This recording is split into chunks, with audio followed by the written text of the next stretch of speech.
Hello, namaste, and thank you for taking the time to listen to this.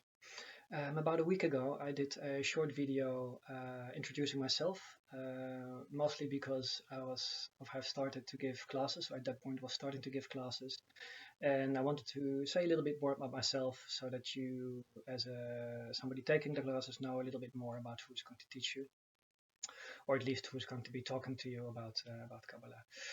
I did, however, not speak so much about the classes themselves. And now that I'm preparing my third class, I thought it might be nice to hear a little bit about what I'm doing in the classes and what you can expect to learn, or at least to be talked about too.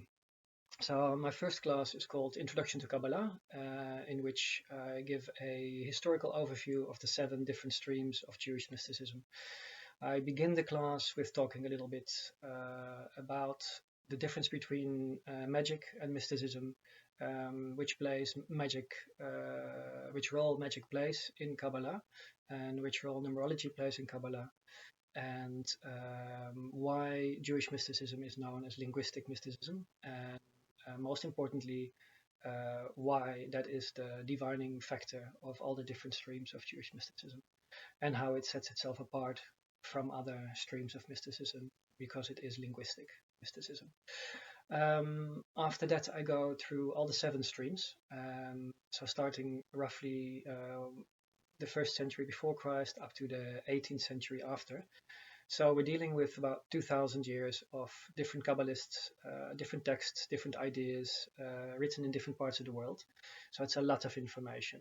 So of course I do my best to make it as clear and concise as possible, but I have to skip a lot. So I do deal with, like I said, the main ideas, the ideas that form the subsequent streams, and I deal with the main Kabbalists and the main books, but mostly the ideas and how those ideas developed and how the mystics in each stream looked upon their mystical experience itself, as in, did they look at God sitting on the throne? Did they look at the glory of God? Did they become God? Things like this. These things are very different in the different streams. I end this introduction class by looking at each participant's name. I've prepared that beforehand. I just look at your first name. I'm not doing a total chart because that takes much too much time. So I look at your first name and I show you, what the Kabbalist would do. What are the first thoughts that come up, the first trains of thought to follow? Is your name instantly pointing at a specific number? Is it pointing at a specific sphera, a specific divine emanation, or a specific divine name? To what psychological concepts does it point, and things like that. So that's how I end the first class. Now, the second class, I've chosen to talk about the tree of life because I understood that that's one of the concepts that is known these days about Kabbalah. Now, the tree of life as a Kabbalistic concept wasn't always important in the different streams of Judaism, of Jewish mysticism. So, for example, the first stream, which was the longest, Merkabah mysticism, lasted about 1,000 years. The tree, as we know it now, as a conglomeration of the 10 Sefirot, wasn't really used. So this is a massive chunk, of course, of Jewish mysticism, of Kabbalah, if you want to use that term as an umbrella term. So I talk about that. I talk about the biblical context of the tree of Sefirot first, as in where is the tree first mentioned, of course in Genesis 2, in the Garden of Eden. How does it relate itself to the concept of the tree of knowledge of good and bad, and which verses in the Torah, from which verses do those names of the Sefirot stem? So that's the biblical context. Then in the second class, I move on to talk about the historical context again, just to show you, like, in which streams was the concept of the tree as an entirety important, and which streams were only certain Sefirot as divine powers and divine names important. How did these things develop, and how do the different Kabbalists look at these different ideas? Now, at the end of the second part of that class, I go through all the Sefirot one by one. So I start with the first one, Keter. I explain the name. I'll show you usually well, for both classes, I have a file in which that I can show you on the screen, in which the words that are important are written out in Hebrew, where you can see the numerical values, and yeah, other ideas of how words interact, how letters in words change. I can show you that as well, so that it's easier to follow when you don't read Hebrew. So when I'm going through all the Sefirot, there's a lot of visuals. There are a lot of visuals as well. So I show you with each Sefirah what's the main idea, how does it relate itself to the other Sefirot, what is the numerical value of a Sefirah, which divine name is affiliated with the Sefirah, what's the numerical value of the name, what's the importance of that, because it's all numbers. So I talk a lot about the different structures, the numerical patterns, and how they reoccur. Like the first letter of the Torah, of course, is the Beit, with the numerical value 2. How does the concept of the 2 come back in all the different Sefirot and in the different emanational processes, and hence, of course, as a blueprint throughout the whole Torah. So I talk a lot about that.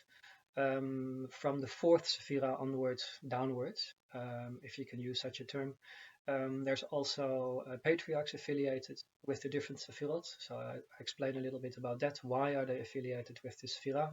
What does it mean? How are their names and the number of their names related to this, etc. And then when we come to the last Sephira, the 10th, I talk a little bit more about what does this mean for a Kabbalist, for a practical Kabbalist? Because of course, Kabbalah is not about memorizing and just having more and more knowledge and then coming back to the text with more knowledge, because that just clouds the mind, Kabbalistically speaking. So as we know in Kabbalah, the study is the mystical experience, and that's what I'm trying to come closer to through these classes. And hopefully at one point we can experience that together. That'd be really nice. But so mostly at the end, I look at the tree as a mystical concept. So one of the older practical Kabbalistic books is called The Tree of Ascent, Sulam Aliyah. And that's how I look at it then at the end of the class. So whereas looking at the tree from the first Sephira to the end, to the last one, is more an emanational concept. How does creation unfold itself? How do the different powers interact to come to the manifestation of our world, which is the last Sephira? And then at the end, I also look at how is it when you're in that last Sephira, because that's our present world. How is it to look at the tree then, and how would concepts like that then function for a Kabbalist who is into the tree of life? As I said before, not all Kabbalists use this concept. To some Kabbalists, it's not important at all. The Sefirot will feature depending on how old the text is, because all the texts also don't really use all the Sefirot. Still, it's an important concept, and of course in the Zohar, probably one of the books that's most well known about Kabbalah, the Sefirot feature heavily, so that's why I decided to deal with this. Now the third class continues again on this same subject. At the end of the second class, I draw a parallel between the different chakras and pranayama, and how the life force moves through these with the Kabbalistic Sefirot, but mostly from the perspective of the spinal cord. Now, in that last argument, I show how the snake is involved. The snake, of course, of the Old Testament, Genesis 2. And that's where I begin the third class with. So the third class is called the Garden of Eden, and then the snake. And that's probably going to be 3 different classes. One about the snake, one about the role that woman plays, and one about so-called sin. Which in Kabbalah is not looked upon as a sin, because we're talking about the development of the Godhead, the unfolding of the Godhead, and there's nothing sinful about that, of course. So the next class would be about the snake. I'll be talking about, of course, the biblical context, but also the Kabbalistic context again. Which Kabbalists used what terminology for the snake. It's not always the word for snake as it is in Genesis, Nachash. In medieval text, there's a lot about Teli, which is the celestial snake.